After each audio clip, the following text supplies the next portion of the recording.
Neste quarto tópico da lição, nós vamos estudar sobre dificuldades. Então, estamos ao longo desta semana estudando uma lição que nos levou a considerar acerca do sábado, o quarto mandamento da lei de Deus, que é o dia do amor de Deus.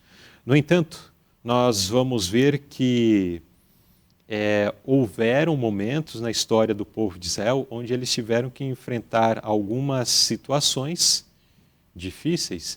No entanto, diante de uma crise, diante de uma situação difícil, será que nós ainda temos que obedecer os mandamentos da lei de Deus? Se de repente, para preservar a minha vida, eu posso quebrar algum mandamento da lei de Deus? Para estar em conformidade com um posicionamento político, de repente do tempo, com uma situação que está acontecendo na sociedade, para que eu não venha a sofrer alguma consequência? Nós vamos fazer essa reflexão em base das perguntas que temos nesse tópico. Primeira pergunta, irmão Bruno: como sabemos que o sábado já existia antes do Monte Sinai? Quando Moisés chegou ao Monte Sinai, já havia passado 2 meses que eles já estavam vagando no deserto. Diz a palavra de Deus que eles chegaram no primeiro dia do 3º mês. Então já havia 2 meses que eles estavam ali já, a cada semana, tendo o contato de lembrar do dia de sábado. Já Moisés, sabendo que já havia se passado algumas gerações na escravidão, e ali então eles já haviam esquecido um tanto do propósito da lei de Deus, do sábado, onde eles não tinham como guardar, porque eram escravos. Então Moisés já vinha trazendo a eles a memória. Mas desde quando? Desde o dia da criação. Desde lá do princípio, que foi quando Deus instituiu o sábado. Então Moisés já estava trazendo para eles essa lembrança, né? Lembra-te do dia de sábado para o santificar. E a cada semana eles iam recebendo essa lembrança deste dia, né? Uhum. E como os hebreus demonstraram rancor para com essa mesma lei? Então acontecia um grande milagre naquele tempo. Diz que caía um pão do céu, e agora, para ainda intensificar esse conhecimento, esse propósito do sábado na mente dos israelitas, na sexta-feira caiu uma porção dobrada do maná. Então, para lembrar a eles que eles não precisavam sair no dia de sábado para colher, porque na sexta-feira caía dobrado, para que quando fosse o sábado eles já estivessem com o alimento pronto, preparado. Mas da mesma forma eles não creram, não acreditaram. E no dia de sábado eles foram lá tentar buscar, achar o maná e não encontraram. Isso mostrava que eles não estavam crendo, não estavam acreditando, porque o Senhor disse que na sexta-feira cairia uma porção dobrada e que no dia seguinte elas não estragariam como nos outros dias. Nos outros dias a orientação era: pegue a porção do dia, porque ela durará para aquele dia. Não deixe para amanhã, para que não se estrague. Não estrague, não crie bichos. E agora o que eles fizeram, né? No dia de sábado foram procurar, foram tentar achar novamente, né? E um milagre que Deus fez para provar que o sábado era um dia santificado, era um dia santo, separado, era que no dia seguinte, no dia do sábado, não estragava, né? Ela permanecia da mesma forma, como se tivesse acabado de cair do céu, aquele pão íntegro, puro, né? No dia do sábado, mesmo tendo sido recolhido no dia anterior.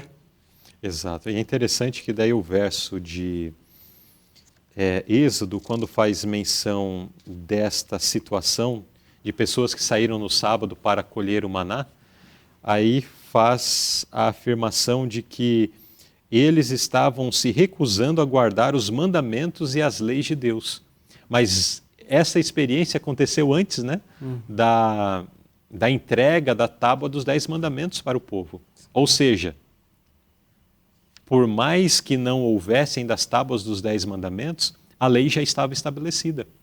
Acerca de Abraão, que viveu desse período cerca de 400 anos antes, foi dito que ele instruiria os seus descendentes nas leis e nos estatutos de Deus. Ou seja, por mais que não houvesse a escrita, ou pelo menos essa lei, né? Eu estou dizendo a escrita não no sentido de que não havia ainda se inventado a escrita, mas no sentido que a lei de Deus ainda não estava escrita nas tábuas de pedra ou mesmo em Moisés livros, havia escrito, né? mas já era conhecido e isso era transmitido de geração após geração. E conforme o irmão Bruno mencionou, o sábado não foi uma instituição depois do pecado, ou depois do início da era patriarcal, ou depois de Moisés. Não, o sábado foi instituído na criação. E não foi instituído por um homem, não foi por Adão, foi instituído pelo próprio Deus, que nos deixou então esse dia para descanso. Agora, esse evento, pergunta B, referente à guarda do sábado, foi um problema isolado no deserto? Então foi um momento que aconteceu ali e pronto, ou o problema do povo em relação à guarda do sábado foi um problema depois recorrente na história do povo judeu e israelita, né? Infelizmente a gente vê que é recorrente, né? Eles permaneceram ainda nessa mesma atitude de não guardar, né? Não cumprir com a lei de Deus. Eles não guardaram e não cumpriram com a lei da santificação do sábado, da guarda do sábado, né? E eles permaneceram ainda por muitos e muitos anos ainda nessa mesma condição. Uhum. Isso, quando nós avaliamos a história do povo de Israel como um todo, até mesmo pelas palavras do próprio profeta Jeremias, que nós já consideramos, que repreendendo o povo, daí Jeremias nós vamos a quase cerca de 800 para 900 anos, vou fazer as contas certas aqui, 400, mais, em torno de 7, que existem datas disputadas, não tão certas ali na Bíblia, né? Mas entre o êxodo por volta de 1400 e alguma coisa, e o período da destruição de Jerusalém em 606, 608, enfim, mais ou menos por aí, nós temos um período de aproximadamente 800 anos. Então, 800 anos depois dessa experiência, mais ou menos, Jeremias está ali falando, olha, vocês estão fazendo o que é errado no dia do sábado, vocês precisam se arrepender disso. 8 séculos haviam se passado. O verso de Isaías, aliás, de Ezequiel, também faz menção, tem uma frase que está mencionada aqui na nota, que diz assim, profanaram grandemente os meus sábados. Então, a ação do povo em desobediência ao dia do Senhor não foi um caso isolado somente quando Deus deu o maná, não apenas casos isolados relacionados ao período da peregrinação deles pelo deserto até que conquistaram a terra de Canaã. Não, foram problemas recorrentes que o povo persistiu nesse descaso em relação à lei de Deus. É claro que houveram momentos na história onde o povo estava apegado com Deus, estava vivendo de acordo com a vontade de Deus. Mas em boa parte do tempo eles estavam afastados, envolvidos com idolatria, envolvidos com práticas imorais e também desobedecendo ao quarto mandamento da lei de Deus. E a gente vê que Deus foi muito paciente, né? A misericórdia de Deus é algo que a gente realmente... E a paciência, porque o povo de Israel, mesmo depois da separação, onde o reino do norte e o reino do sul, né? O reino do sul pôde ver o reino do norte sendo destruído. E agora então o povo de Judá, representando o reino do sul, teve as 3 invasões babilônicas, né? Ali em 605 a primeira, né? Aí a outra foi em 597. E a destruição mesmo de Jerusalém, que foi em 586. Então passou por 3 períodos e mesmo assim eles continuavam. Deus, após tantos tempos, trazendo para eles ali, né? Advertências, os profetas se levantando, mesmo antes do cativeiro, mesmo durante o cativeiro e também depois do cativeiro ainda tinha, né? Os profetas de Deus clamando para que o povo de Israel se voltasse, restaurasse, né? As veredas antigas, voltasse para o seu Deus. E mesmo assim eles permaneciam na rebelião, na rebeldia, né? Então, nesse tópico nós vimos que houve ao longo da história muita dificuldade por parte do povo em obedecer à lei de Deus. Mas na abertura desse tópico eu fiz menção de um aspecto que gostaria de trazer para a reflexão de todos.